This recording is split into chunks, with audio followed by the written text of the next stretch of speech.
In this video, I'll be showing you how to save Google Photos to Gallery. It's a very easy tutorial, so if you find this video helpful, be sure to drop a like and subscribe. Anyways, getting into it, it's very easy to go ahead and do this. So what you want to do is open up your Google Photos application. Then, once you go ahead and open it up, go ahead and find whichever photo or video that you want to save.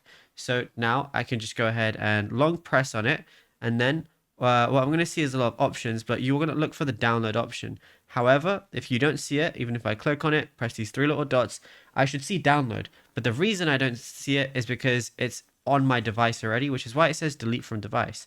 So what I'll do is I'm going to delete it from my device, like so, and it's going to say delete from device. Now let's go ahead and click on it. Let's say it's something I haven't, previously downloaded.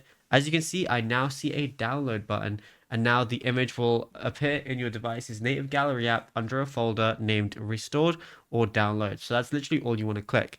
And of course, if you want to do this with multiple pictures and videos, you can also just do that as well. Long press on one, and then after you long press on one, you just tap multiple and then do the exact same thing. And yeah, it's as simple as that. You're going to see the download button right there.